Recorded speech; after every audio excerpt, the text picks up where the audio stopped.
नमस्कार मित्रों, आप सभी का स्वागत करते हैं जॉब अलर्ट गुरु में। और आज 4 जनवरी है। 4 जनवरी की नई घोषणाएं, मुख्य समाचार आपको बताया जाएगा। तो आज के इस वीडियो में सबसे पहले हम लेते हैं सुप्रीम कोर्ट में 4 जनवरी को राम मंदिर पर सुनवाई होगी और नई बेंच का हो सकता है गठन। अयोध्या में राम मंदिर को लेकर देश की शीर्ष अदालत में शुक्रवार यानी 4 जनवरी को सुनवाई होने जा रही है। साल 2019 में सुप्रीम कोर्ट पहली बार राम मंदिर पर सुनवाई करने जा रही है।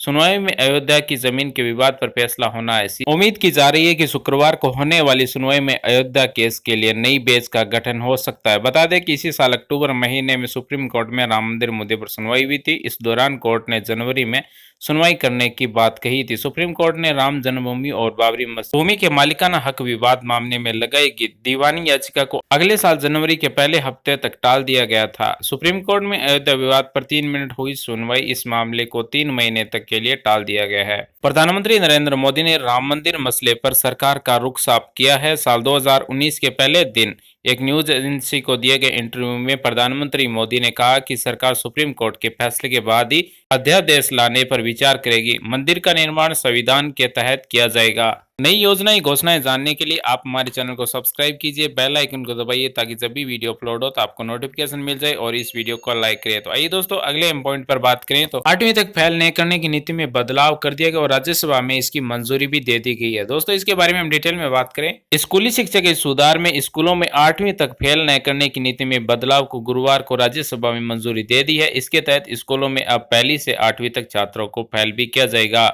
साथ ही इससे शिक्षा की गुणवत्ता में सुधार भी होगा, क्योंकि मौजूदा समय में 8वीं तक के छात्रों को फेल न करने की नीति से शैक्षणिक गुणवत्ता में पहले के मुकाबले गिरावट आ गई है। Central advisory board of education की बैठक में रखे गए इस प्रस्ताव को 25 राज्यों में इसे सहमति थी। हालांकि 4 राज्यों में बदलाव नहीं किए गए।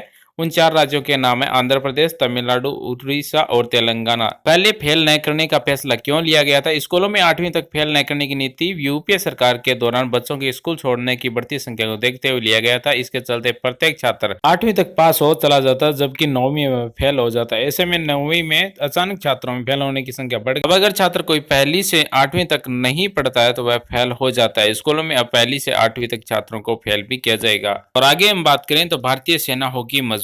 अब भारतीय सेना में एआई का प्रयोग मुख्यतः किया जाएगा। रसद और आपूर्ति प्रबंधक, डाटा, खुफिया जानकारी, साइबर ऑपरेशन आदि हथियारों का स्वायत्त सिस्टम के लिए ये एक कमेटी का गठन किया गया है।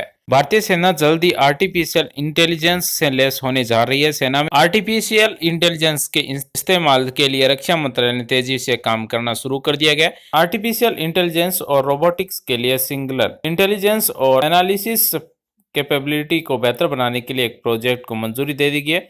इसके तहत 73.3 करोड़ रुपए का आवंटित किए गए हैं। एआईए के लिए जरूरतमंद जो सामान है विकसित करने के लिए काम डिफेंस, पब्लिक सेक्टर, अंडरटेकिंग और ऑर्डिनेंस फैक्ट्रीज को सौंपा गया है। इस साल में भारतीय सेना में कई गुना इजाफा होगा। मानव रहित टैंक, पोत, हवाई यान और रोबोटिक हथियारों के इस्तेमाल से सेना के ऑपरेशन को बेहतर तरीके से अंजाम देने की मदद मिलेगी। आप सभी की जानकारी के लिए हम बता दें, दुनिया की किसी भी सेना में एआई का प्रयोग मुख्यतः 5 कामों के लिए किया जा सकता है: रसद और आपूर्ति प्रबंधक, डाटा विश्लेषण, खुफिया जानकारी जुटाना, साइबर ऑपरेशन और हथियारों का स्वायत्त सिस्टम रखने के लिए। रसद आपूर्ति और डाटा एनालिसिस में एआई का प्रयोग ज्यादातर नुकसानदायक होगा, क्योंकि ऐसे क्षेत्रों में पहले ही इन पर काफी काम हो चुके हैं। भारतीय सेना के साइबर हमले को रोकने या फिर उन्हें शुरू करने के लिए एआई का प्रयोग तेजी से होना आवश्यक हो गया है, क्योंकि एआई के जरिए साइबर हमलों को आसानी से पकड़ा जा सकता है।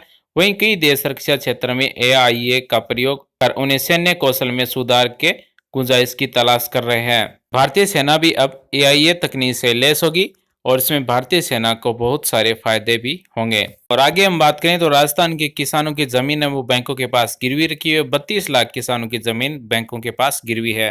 राजस्थान के 32 लाख किसानों की जमीन व्यावसायिक बैंकों के पास गिरवी रखी है। व्यावसायिक बैंक किसान की जमीन गिरवी रखने के बाद ही लोन देते हैं। मुख्यमंत्री अशोक गहलोत ने करीब 10 दिन पूर्व किसानों की कर्ज माफी की घोषणा की थी, लेकिन अभी तक प्रक्रिया शुरू नहीं हो सकी। किसानों के 2 लाख रुपए तक कर्ज माफ होने की सरकार पर करीब 18,000 करोड़ रुपए का आर्थिक भार पड़ेगा। एक तरफ सीएम ने कर्जा माफी की घोषणा, वहीं दूसरी तरफ बैंकों में किसानों की खरीफ की फसल के लोन देने के लिए मना कर दिया गया है। अभी तक शुरू नहीं हुई कर्ज माफी की प्रक्रिया।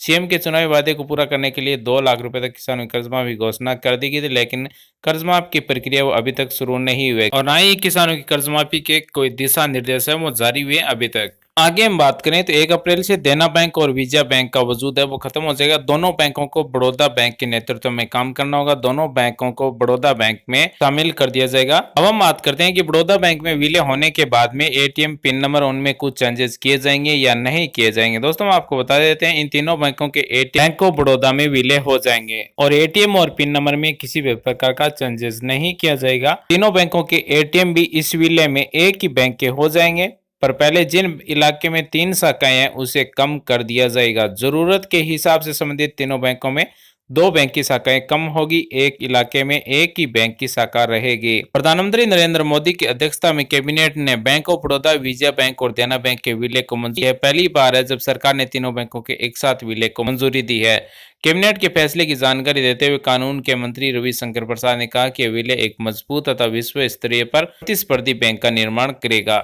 दोस्तों ये तो था आज का हमारा वीडियो 4 जनवरी 2019 की कुछ अपडेट्स और कुछ योजनाओं के बारे में आप सभी को बताया। उम्मीद करते हैं दोस्तों हमारे द्वारा दी गई जानकारी आपको अच्छी लगी होगी, आपकी समझ में आई होगी। अगर फिर भी आपके मन में कोई सवाल विचार है तो आप हमें कमेंट कर सकते हैं, हमारी तरफ से आपको रिप्लाई किया जाएगा। वीडियो देखने के लिए धन्यवाद दोस्तों। Thanks for watching. आपका दिन शुभ हो।